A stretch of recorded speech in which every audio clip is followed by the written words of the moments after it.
사람들은 살면서 생각지도 못한 일을 많이 만나게 됩니다. 기쁨과 슬픔이 교차하면서 차곡차곡 쌓여가는 세월을 우리는 인생이라고 불러요. 그런데 그 인생은 기쁨만 있는 인생도 없고 슬픔만 있는 인생도 없습니다. 지금 내가 고난을 당하고 있을 때 이 고난은 반드시 지나간다는 거죠. 근데 그 고난을 이기지 못해서 넘어지면 그 다음에 오는 기쁨의 인생을 맛볼 수가 없는 거예요. 수많은 사건 중에 사람에게 배신을 당하는 것처럼 큰 고통은 없습니다. 일방적인 사랑을 받고도 자기 마음대로 관계를 해치는 것은 당하는 하나님이나 사람에게 아주 슬픈 일이에요. 다윗은 아낌없이 사랑을 주었던 아들에게 배신을 당했지만 다행스럽게도 은혜를 잊지 않은 사람들이 곁에 많이 남아 있었습니다. 아들에게 공격을 당해 궁에서 쫓겨난 다윗은 그동안 가졌던 세상의 권세와 노력과 갈망이 얼마나 헛되고 헛된 것인지 깨닫게 되었습니다. 그는 자식에게 쫓겨난 부끄러운 처지에 놓였지만 자기가 어려움에 처해 보니까 도리어 자신의 죄를 돌아보게 된 거예요. 아주 좋은 기회를 얻게 된 것입니다. 이런 것을 보면 믿음의 사람에게는 고난이 고통스럽기는 하지만 내가 다시 하나님께 돌아갈 수 있는 기회를 얻을 수가 있습니다. 압살롬은 3년 만에 외가에서 돌아왔습니다. 그런데 2년이 넘도록 다윗이 만나주지 않는 거죠. 그래서 집에서 아버지가 나를 언제 부를지 모르니까 기다리고 있었어요.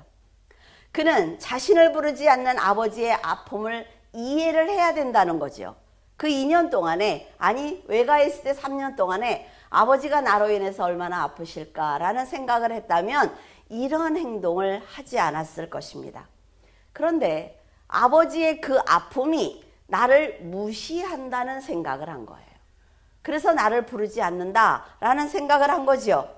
그는 아버지께 복수하려는 마음으로 반역을 꾀했습니다. 압살롬은 요압을 협박을 해서 2년 만에 아버지를 만나는데 성공을 했습니다. 그가 굳이 아버지를 만나서 용서를 받으려고 한 것은 자기가 반역을 위해서는 반드시 백성들의 마음을 얻어야 되기 때문이에요. 백성들이 아버지를 사랑하는 것 안다 말이죠. 근데 그 아버지한테 용서를 받았어? 그러면 됐네. 백성들이 인정할 수 있는 거예요. 6절에 이스라엘 무리 중에 왕께 재판을 청하러 오는 자마다 압살롬의 행함이 이와 같아서 이스라엘 사람의 마음을 압살롬이 훔치니라. 백성들의 사랑을 받는 것이 아니라 그들의 마음을 훔쳤다라고 성경은 얘기하고 있습니다. 압살롬은 다윗에게 송사하러 오는 사람들을 만나서 내가 도와줄게. 나한테 말해. 어려움이 있으면 나한테 말해. 내가 다 해줄게. 라고 말을 했어요. 굉장히 노력을 한 거죠. 억울한 사람들의 말을 압살롬이 잘 들어주니까 백성들은 압살롬이 좋은 사람이었구나 라는 생각을 하기 시작을 한 것입니다. 그는 백성들이 아버지를 존경한다는 것을 알기 때문에 의도적으로 그들에게 아버지의 무능함을 전합니다. 너희들이 이렇게 오래 기다리고 있고 너희들이 이렇게 억울한 일을 당해도 해결해 주지 않지? 라는 거예요. 그의 말에 속은 사람들은 다윗을 멀리하기 시작을 했어요. 압살롬의 간사한 마음을 알아채지 못한 사람들은 다윗 때문에 압살롬이 억울하게 도망 다닐 수도 있었겠다라는 생각을 하게 되었습니다. 여러분, 의도를 가지고 여러분을 속이려고 하면 어때요? 그 사람의 죄를 덮어주게 됩니다. 그래서 점점 마음이 그 사람을 향했던 저 사람은 거짓말이야 라는 생각이 점점 사라지기 시작한단 말이죠. 그래서 조심해야 돼요. 백성을 충분히 포섭했다고 생각한 압살롬은 다윗을 또다시 속입니다. 자기가 외가에 있을 때 서원한 것이 있는데 헤브론에 가서 그 서원을 하나님께 갚고 싶습니다 라고 아버지께 고하는 거예요. 그런데 다윗은 어떤 서원을 했느냐고 묻지도 않고 그를 보내줍니다. 다윗이 조금만 더 자식에게 관심을 가지고 다가갔다면 훨씬 좋은 결말을 얻었을 거예요. 압살롬은 아버지의 그 선한 마음을 이용한 거예요. 자신을 무조건 믿어주는 아버지의 마음을 이용을 해서 사람들을 포섭하기 시작을 했습니다. 그리고 이제 아버지를 왕좌에서 밀어내려는 계획까지 세우고 있었어요. 10절에서 11절을 보면 이에 압살롬이 정탐을 이스라엘 모든 지파 가운데 두루 보내 이르기를 너희는 나팔 소리를 듣거든 곧 말하기를 압살롬이 헤브론에서 왕이 되었다 하라 하니라. 그때 청함을 받은 200명이 압살롬과 함께 예루살렘에서부터 헤브론으로 내려갔으니 그들은 압살롬이 꾸민 그 모든 일을 알지 못하고 그저 따라가기만 한 사람이라. 자, 아주 구체적으로 지금 반역을 하고 있죠. 그런데 이 명령을 들은 사람 중에 한 사람도 다윗에게 고하지 않았다는 것입니다. 압살롬은 아버지를 반역하기 위한 목적을 가지고 헤브론으로 내려갔어요. 그런데 어이없는 것은 다윗의 신하 200명이 압살롬의 계획을 눈치채지 못했다는 것입니다. 아무 생각 없이 그를 따라간 거예요. 신하들은 다윗이 어떤 사람인지 압니다. 그러면 지금 200명이라는 사람을 헤브론으로 모을 때 왜 그러는지 한 번쯤은 생각을 해야죠. 압살롬이 암논을 죽였어요. 그리고 아버지에게 반감을 가지고 있다는 것을 신하들은 알고 있습니다. 왜? 3년 동안 2년 동안 아버지한테 부름을 받지 못했으니까 왜 갑자기 이 아이가 우리들을 모으지? 라는 생각을 해야지요. 근데 아무런 생각이 없이 압살롬을 도와준 것입니다. 이렇게 생각 없이 판단하고 행동하는 사람들 때문에 압살롬의 반역이 성공할 수 있었어요. 이스라엘은 세상의 권력 구조를 가진 나라가 아닙니다. 교회는 세상의 이 권력 구조를 가지고 여기서 통치하는 나라가 아니에요. 교회는. 그런데 하나님의 말씀으로 다스리는 나라이고 하나님이 왕인 나라입니다. 근데 고위관직들은 다윗이 어떤 믿음을 가지고 이스라엘을 세웠다는 걸 알아요. 모두 알고 있죠. 그런데 압살롬의 거짓말에 속아서 다윗을 배신하는 자리에 앉고 만 것입니다. 세상에 아무리 갖고 있는 소유가 많아도 교회 안에서는 다 평등한 거예요. 세상이 말하는 평등과 전혀 다른 말입니다. 그런데 우리들은 세상에서 잘된 사람, 높은 직위를 갖고 있는 사람은 어때요? 그 사람 앞에서 아무 말도 못한다는 거죠. 그러니까 교회들이 원하는 게 뭐냐면, 목사들이 가장 원하는 게 뭐냐면, 자, 성도의 수는 상관이 없다. 성도들이 가진 재물에 그건 상관이 없어. 일단 교회를 짓자는 거예요. 왜? 교회를 져서 사람들 보기에 크게 만들면 사람들은 자연스럽게 모여들어. 이렇게 생각들이 바뀌고 있다는 거예요. 근데 그거를 헌신이라는 이름을 가지고 너희들이 충성하는 거야. 하나님 것을 하나님께 드리는 거야. 라고 속이고 있습니다. 근데 여러분, 성도들이 가정에서 내 가정을 이끌어갈 수 있는 물질이 없으면 넘어질 수밖에 없어요. 넘어질 수밖에 없습니다.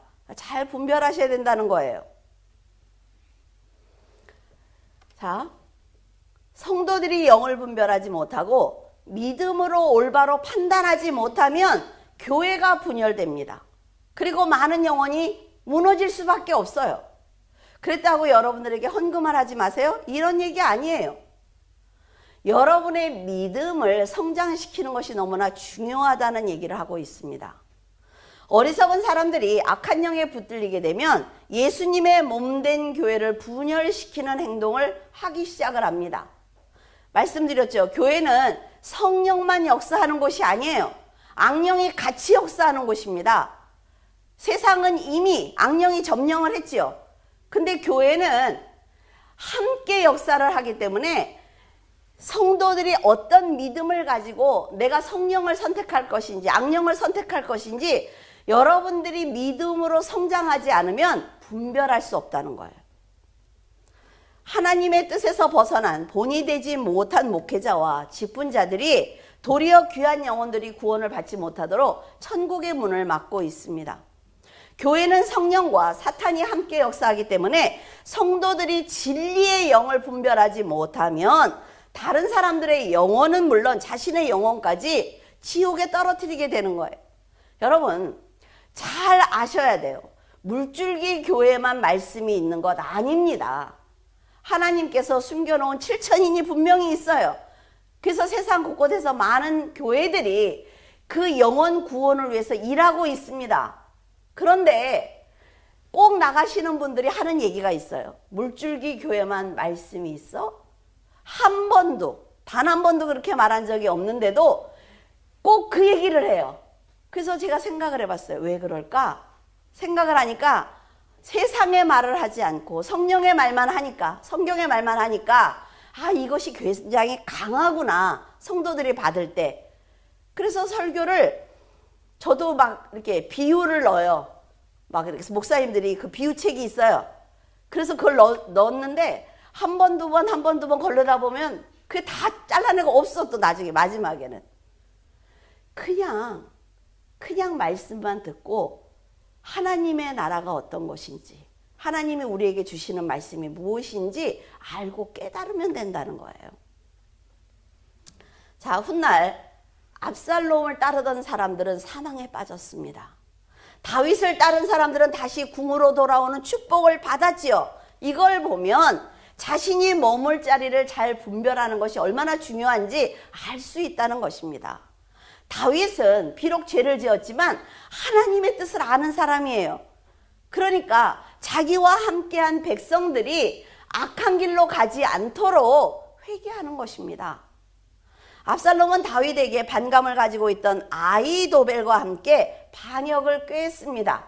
자, 악한 사람이 악한 사람을 모으고 있다는 걸 절대로 잊으면 안 돼요. 아히도벨은 다윗과 수십 년 동안 전쟁터에서 생사고락을 함께하면서 모사로서 사명을 감당했던 지혜자입니다. 아주 뛰어난 사람이에요. 아히도벨은. 압살롬이 신하이 200명에게 헤브론으로 가서 제사를 드리자고 했을 때 압살롬은 아히도벨을 불러서 이 반역에 동참하게 합니다. 이때 아히도벨이 압살롬이 돌이키도록 지혜롭게 행동을 했다면 하나님께서는 그를 다윗의 모사로 세웠을 거예요. 그리고 그의 인생을 보호하셨을 것입니다. 하지만 아히도벨은 딱 보니까 이미 분위기가 압살롬 쪽으로 가고 있네 라는 생각을 한 거죠. 그러니까 압살롬의 모사가 되기로 한 것입니다. 아히도벨이 생각하기를 압살롬은 잘못을 해도 아들이니까 다윗이 나중에 용서하겠지. 근데 나는 내가 반역했다는 걸 알면 다윗이 나를 용서할까라는 생각을 했어요. 그래서 아히도벨은 압살롬이 다시는 다윗에게 돌아가지 못하도록, 다윗이 그 아들을 용서하지 못하도록 아버지의 후궁들과 동침하는 계략을 꾸밉니다. 너무 악하지 않아요? 아들이 아버지의 후궁들과 동침을 한다면 다윗에게는 치욕적인 일입니다. 그렇기 때문에 압살롬을 용서할 수 없어요. 이걸 아히도벨이 알았다는 거죠. 서운한 마음과 배신은 이렇게 돌이킬 수 없는 죄를 짓게 합니다. 압살롬은 아무리 아버지를 상대로 해서 지금 전쟁을 하고 있지만 아히도벨의 꾀를 들었을 때 해도 되는 일이 있고 하면 안 되는 일이 있잖아요. 인간적으로. 이거는 영적인 걸 떠나서 도덕적으로 그리고 인간적으로 판단을 해야 되는 것입니다. 이성적으로 이 문제를 보면 어떤 행동을 취해야 할지 올바로 판단할 수 있습니다. 하지만 그는 이미 죄에 붙들려서 판단력을 상실하고 말았어요. 사무엘하 23장 34절에 보면 마아가 사람의 손자 아하스베의 아들 엘리벨렉과 길롯 사람 아히도벨의 아들 엘리암이다 라고 기록을 하고 있죠. 사무엘하 11장 3절에 보면 그 여인은 엘리암의 딸이요 햇사람 우리아의 아내 밧세바다 라고 기록하고 있어요. 그 집의 족보를 기록하고 있죠. 아히도벨의 아들은 엘리암이에요. 엘리암의 딸이 바로 다윗이 취한 밧세바예요. 그 여인의 남편이 우리아입니다. 그러니까 아히도벨이 밧세바의 할아버지라 말이에요. 그러면 우리는 인간적으로 이 사건을 볼 때 이해가 되지요. 우리 같으면 안 그러겠어요? 그러니까 손주 사위잖아요. 그렇죠? 그 우리아를 죽인 다윗에게 아주 큰 분노의 감정이 있었을 것입니다. 충분히 이해해요. 충분히 이해합니다. 이게 한번 이렇게 딱 누구를 미워하는 마음을 한번 가져보니까 집착을 하더라고요. 그 마음이, 그 감정이 돌이켜지질 않아요. 그래서 이 사람들의 마음이 이제는 이해가 돼요. 아히도벨은 우리아의 죽음과 밧세바의 불행이 억울할 것입니다. 얼마나 기가 막히겠어요. 그렇게 좋은 우리아를, 그렇게 예쁘게 살던 그 아이들을 다윗이 깬 거잖아요. 그런데 직접 복수하지 않고 하나님께 맡겼다면 분명 그의 억울함을 풀어주셨을 것입니다. 우리아를 죽이고 손녀 밧세바를 취한 다윗의 악행은 분명히 죄라 말이죠. 근데 그 죄를 내가 정죄할 필요가 없는 거예요. 왜? 하나님께 맡기면 하나님이 하십니다. 우리는 하나님을 믿는 사람들이잖아요. 그런데 여러분, 복수의 감정을 찾는 것이 얼마나 어려운 일인지 아십니까? 제가 내가 이런 감정을 가졌어 그랬더니 저는 날마다 그래요. 그래 깜짝 놀라게 됐는데 자신의 아픔을 하나님께 맡기고 인내하는 것은 결코 쉬운 일이 아닙니다. 그러나 끝까지 견디면서 하나님께서 어떻게 일하시는지 보면 할 수 있어요. 제 이 감정을 하나님께 기도했을 때 하나님은 그러시더라고요. 그냥 허허허 웃어라. 저 나무가 저렇게 떠내려가네. 네 감정을 거기다 실어서 그냥 허허허 웃어. 바람이 불어서 물결이 일은 거고 홍수가 난 건데 그걸 보면서 우는 너는 뭐냐? 이렇게 말씀을 하셔요. 그 말씀을 들으면서 한번 여기 앉아가지고 허허허 이렇게 웃었는데 잘 안 돼.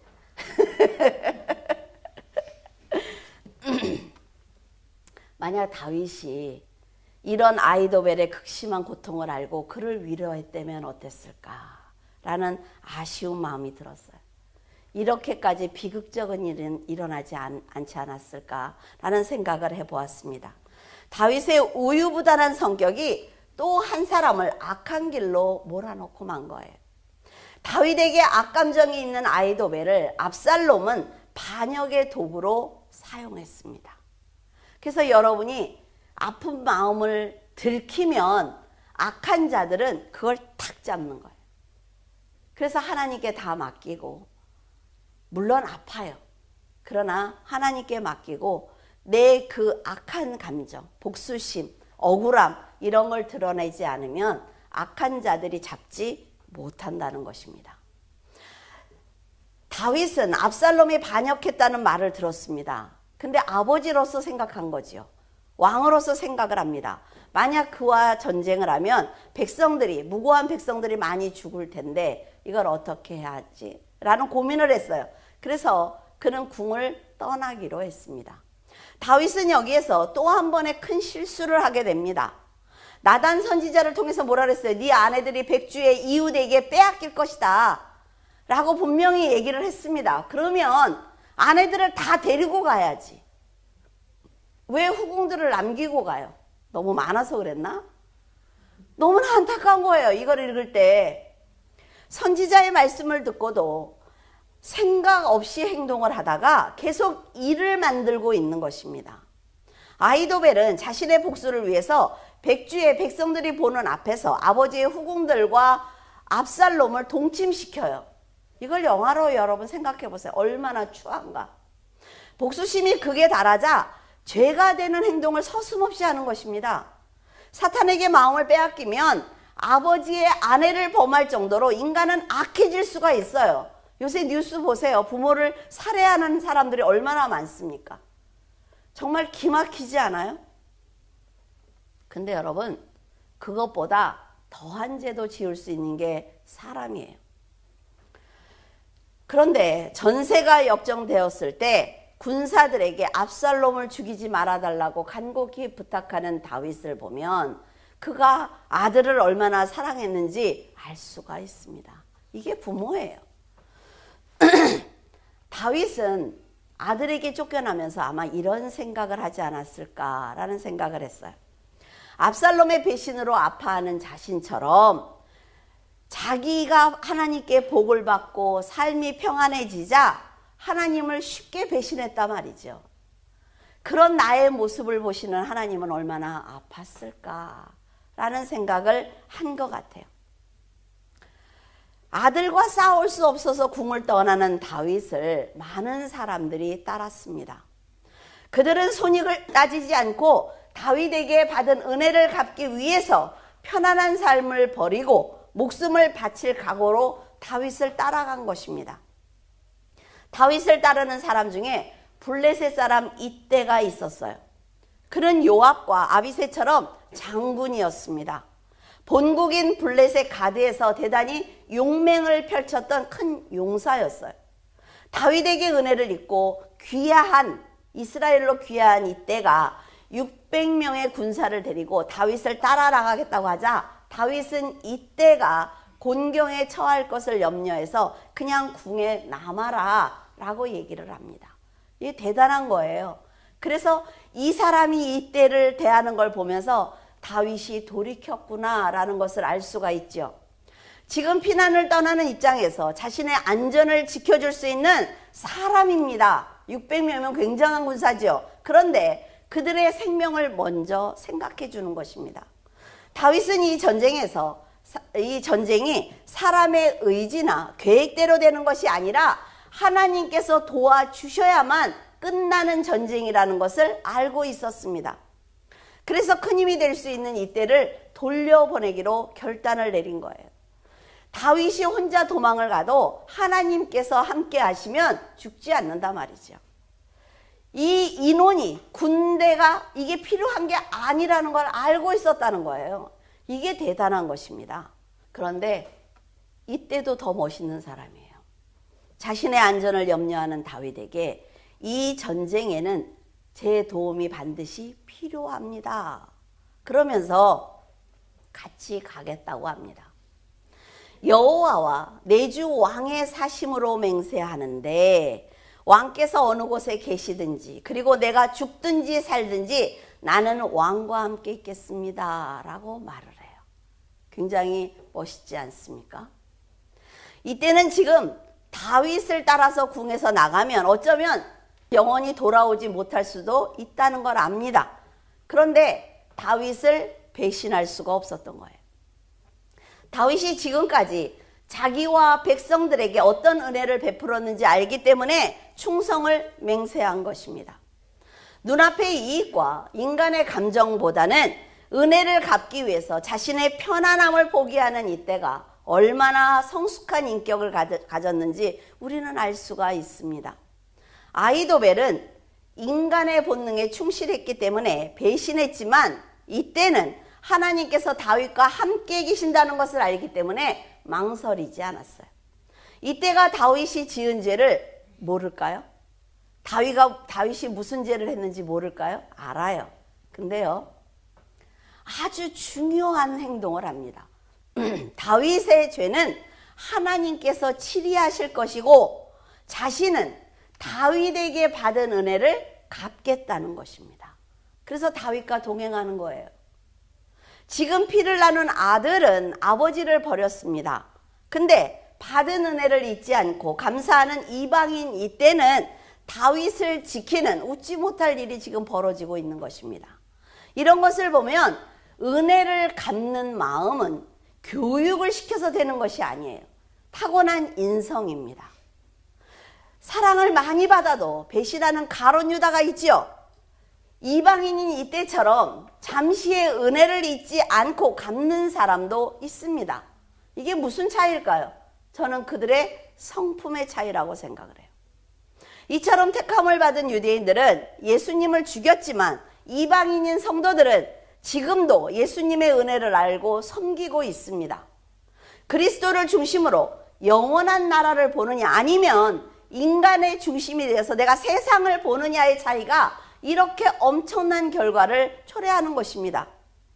여러분은 이때처럼 하나님과 사람에게 사랑을 받았다면 비록 손해를 보는 일이 있더라도 갚을 줄 아는 선한 마음을 갖기를 바랍니다. 24절에 보라 사독과 그와 함께한 모든 레위 사람도 하나님의 언약궤를 메어다가 하나님의 궤를 내려놓고 아비아달도 올라와서 모든 백성이 성에서 나오기를 기다리도다. 사독은 다윗의 왕권을 수호하는데 많은 공을 세운 제사장입니다. 이 사람은. 사독은 압살롬이 반역을 꾀하자 아비아달 제사장과 레위 사람들과 함께 언약궤를 가지고 궁을 탈출했어요. 이 사람의 생각은 뭐예요? 다윗이 당연히 언약궤를 가져야 된다는 거죠. 언약궤를 가진 사람이 전쟁에서 승리한다는 생각을 갖고 있는 거예요. 다윗과 얼마나 많은 차이를 가졌는지 아시겠습니까? 그런데 다윗은 사독에게 그렇게 말합니다. 언약궤를 가지고 궁으로 돌아가라. 그들은 다윗의 명령대로 반란이 끝날 때까지 궁에서 언약궤를 지키고 있었어요. 다윗이 다시 궁으로 돌아올 수 있었던 것은 이렇게 목숨을 걸고 도와주었던 사람들이 곁에 있었기 때문입니다. 다윗은 사독에게 언약궤를 가지고 가라면서 이렇게 말합니다. 정말 이 말씀은 너무나 놀랍죠. 내가 만일 여호와께 은혜를 얻게 되면 궤를 다시 보게 하실 것이다. 근데 만일 나를 기뻐하지 않는다면 내가 변화받지 못해서 하나님께서 나를 사랑하고 나에게 은혜를 주시지 않으면 나는 어떤 고난이 와도 감당하겠다. 왜? 하나님께서 나를 용서하신 것이 아니니까. 이것이 하나님만 의지하는 다윗의 진심입니다. 그의 믿음이에요. 그는 언약궤를 가졌을 때 승리하는 것이 아니라 하나님께서 자신의 죄를 용서하실 때 비로소 궁으로 돌아올 수 있다라는 걸 알았습니다. 만약 다윗이 제사장 사독과 언약궤를 가지고 나갔다면 압살롬과 백성들은 다윗을 두려워했을 것입니다. 자, 인간적으로 보자고요. 언약궤를 가지고 있대. 어떻게 우리가 공격할 수가 있어? 하나님께서 그 언약궤 함께 계시는데 라는 생각을 한단 말이죠. 그런데 다윗의 생각은 뭐예요? 이 언약궤는 그냥 상자에 불과해. 왜? 하나님께서 임재하시지 않으면, 하나님께서 나를 용서하시지 않으면 저건 그냥 상자야 라는 생각을 가졌어요. 자신의 죄를 회개한 다윗에게 하나님은 아렉 사람 후세를 보내주십니다. 여러분이 변화하면 하나님은 여러분을 돕는 사람을 붙여주기 시작을 해요. 악한 자는 내가 악한 자를 찾아가는 거예요. 이 순서를 잘 알아야 돼요. 악한 사람은 악한 자를 모으러 다닙니다. 그런데 선한 사람은 선한 사람을 보내주세요. 하나님이. 어떤 차이인지 아시겠죠? 다윗이 도망하던 중 감난산에 도착했을 때 다윗의 친구이고 언제나 바른 결정을 하도록 도와주었던 모사 후세가 울면서 다윗에게 왔습니다. 다윗은 후세에게 이렇게 얘기를 해요. 너는 궁으로 들어갈래? 그리고 나를 배신한 것처럼 압살롬에게 가줘. 그래서 아이도벨의 모략을 다 듣고 사독에게 얘기를 해주면 사독이 나한테 와서 얘기를 할 거야. 그러니까 내가 먼저 듣고 내가 작전을 세울게. 그렇게 해줄 수 있겠어? 라고 말을 해요. 근데 여러분, 후세가 내가 다윗을 배신했다고 궁에 들어왔을 때 압살롬이 믿지 않으면 그 자리에서 죽습니다. 그런데 후세는 들어가겠다고 해요. 그래서 머뭇거리지 않습니다. 바로 궁으로 들어갔죠. 이렇게 서로 믿는 동역자가 있다는 것은 굉장한 축복입니다. 만약 후세가 다윗을 배신하고 왔다고 거짓말을 할 때 아이도벨이 듣고 거짓말이라고 말하든지 압살롬이 믿지 않는다면 아주 큰 문제가 일어난단 말이죠. 근데요, 그걸 두려워할 사람이 아닙니다.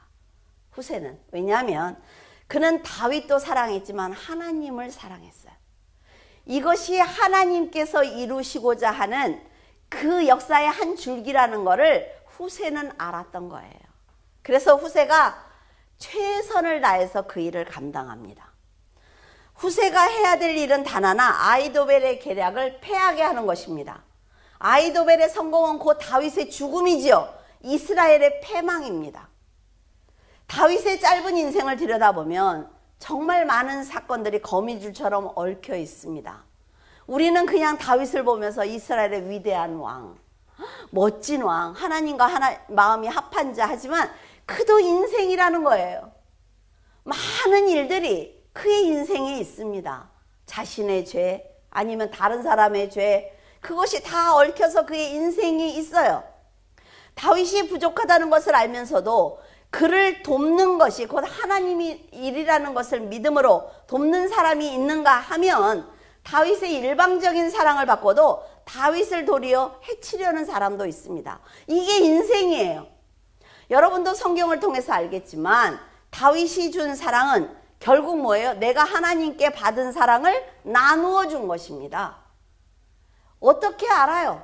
하나님의 영적인 그 크신 일을 어떻게 압니까? 하나님의 영광을 어떻게 알아요? 하나님께서 주셨기 때문에 나누어 줄 수 있는 거고, 하나님께서 주셨기 때문에 도움을 줄 수가 있는 거지요. 그러니까 다윗을 공격하는 것은 결국 하나님을 배신하는 일입니다.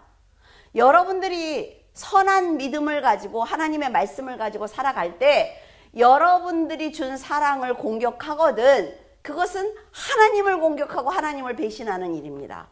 그래서 우리가 직접 복수하지 않아도 되는 거예요. 여러분, 여기서 성도들이 알아야 하는 것은 하나님은 다윗이 죄가 없기 때문에 도와주는 것이 아닙니다. 다윗이 완벽하기 때문에 도와주는 게 아니에요. 압살롬과 아히도벨의 뜻이 너무 악하기 때문에 다윗을 보호하시는 것입니다. 그리고 압살롬과 아히도벨은 돌이킬 여지가 없지만 다윗은 회개하고 돌이킬 여지가 있기 때문에 앞을 내다보시는 하나님께서 다윗을 도와주시는 거예요. 그렇기 때문에 다윗은 이번 전쟁을 승리한다고 해도 교만할 이유가 없습니다. 사람은요, 어떤 상황에서도 교만할 이유가 없단 말이죠. 출애굽기 20장 16절에서 17절, 내 이웃에 대하여 거짓 증거하지 말라. 내 이웃의 집을 탐내지 말라. 내 이웃의 아내나 그의 남종이나 그의 여종이나 그의 소나 그의 낙이나 무릇 내 이웃의 소유를 탐내지 말라. 압살롬과 아히도벨처럼 다윗에 대해 거짓 증거를 전해서 백성들의 마음을 빼앗으려는 것은 사탄의 술수입니다. 그리고 밧세바를 빼앗는 것처럼 이웃 집을 탐내고 소유를 탐내는 것은 이웃이 하나님의 은혜로 누리고 있는 평안과 안식 그리고 믿음을 빼앗아서 하나님과 멀어지게 하려는 사탄의 술수예요. 또한 다윗을 공격하고 방해하는 것은 결국 하나님의 역사를 방해하는 것이기 때문에 죄입니다. 세상에 나와서 여러분이 능력껏 잘 살아서 잘 벌어서 잘 살아야 돼요. 그러나 남의 것을 빼앗아서는 안 된단 말이죠. 엄밀히 말하면 암논의 정욕과 압살롬의 살인은 다윗의 죄는 아닙니다. 아버지로서 자녀를 올바로 키우지 못한 자책이 있을 뿐이죠. 그래서 자신의 분노를 주체하지 못하고 모든 책임을 아버지께 돌리려는 압살롬과 그를 따르는 사람들이 심판을 받는 것입니다. 이게 잘 구분이 되시죠? 성도들도 이웃에 대해 거짓 증거하지 말고 하나님의 일을 감당하는 교회와 성도를 도와서 사명을 잘 감당해야 합니다. 다윗은 압살롬에게 쫓기는 이 상황에서 바른 선택을 계속하면서 가야 돼요. 우리가 세상에서 고난을 당할 때 그 고난 가운데 올바른 선택을 매 순간 해야 이 결말이 좋다는 거예요. 배신의 아픔만 붙들고 있을 것인지 아니면 회개하는 마음으로 새 부대를 준비해서 다시 믿음을 회복할 것인지 다윗은 매 순간 결정해야 합니다. 하나님께서는 성숙한 믿음으로 새 부대를 준비하는 사람을 언제나 도와주세요. 그래서 여러분에게 문제가 있을 때 하나님께 매달려서 기도하세요. 가만히 기다리지 말고 하나님께 날마다 나와서 도와달라고 기도하세요. 그러면 하나님이 역사하신다 말이죠. 힘을 낼 수가 있습니다. 다윗이 언약궤를 고집했다면 자신의 죄를 돌아보지 못했을 것입니다. 언약궤보다 하나님의 긍휼하심이 있어야 궁으로 돌아올 수 있다는 믿음이 그를 올바로 서게 한 거예요. 내가 열심히 공부를 해서, 내가 열심히 일해서 내가 세상에서 잘 살아야지. 너무나 좋은 생각이에요. 맞는 얘기예요. 그런데 그 중심에 내가 해야지가 있으면 하나님께서는 아무것도 안 하셔요. 다윗은 지금까지 고집했던 인간의 생각을 버렸습니다. 진심으로 회개했죠. 생명을 사랑했던 믿음을 회복했기 때문에 궁으로 돌아올 수가 있었습니다. 여러분, 성도에게는 하나님과 관계를 회복하는 것이 아주 중요합니다. 여러분이 지금 당하는 고난이 높은 산처럼 아득해 보일 거예요. 어쩌면 미래가 보이지 않을 거예요. 그런데 성령께서 함께 하시면 능히 이길 수 있습니다. 다윗의 신앙이 변질되었을 때 압살롬이라는 채찍을 준비하신 것처럼 성도들이 하나님을 떠나 악을 선택한다면 받은 은혜보다 큰 고난의 산을 넘어야 한다는 걸 절대로 잊지 않기를 바랍니다.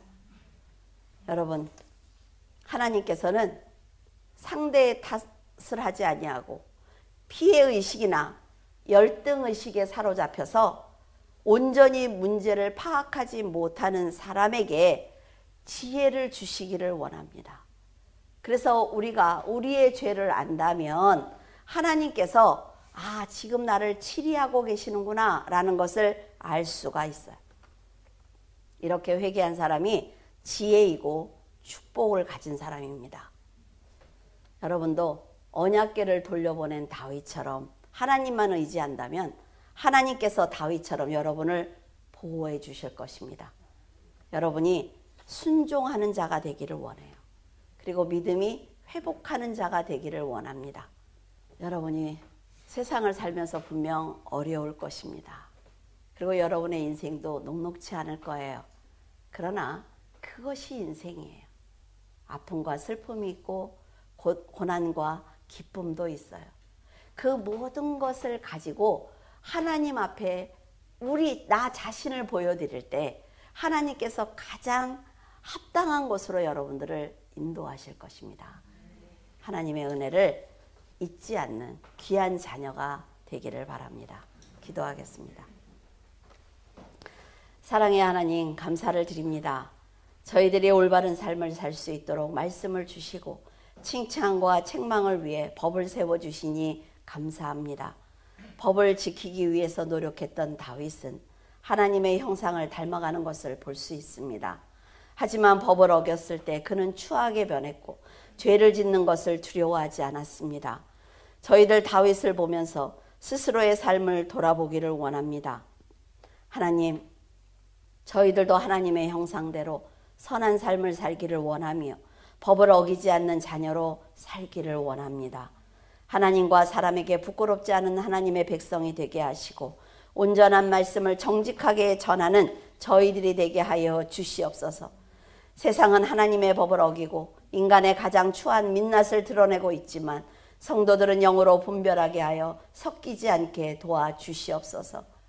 하나님만 하실 수 있는 모든 일들을 저희들은 하나님께 의지하며 따라가겠사오니 불쌍히 여겨주셔서 진리의 길을 걷게 도와주시옵소서. 다윗이 고난을 통해 아버지를 생각한 것처럼 저희들도 하나님만 생각하며 험한 세상의 고난을 이길 수 있도록 도와주시옵소서. 예수 그리스도만 영광이시고 구원자이십니다. 성령으로 인침받은 사랑하는 물줄기 교회 성도들을 친히 안수하시고 복된 삶을 살아가도록 도와주시옵소서. 감사드리며 예수 그리스도 이름으로 기도드립니다. 아멘.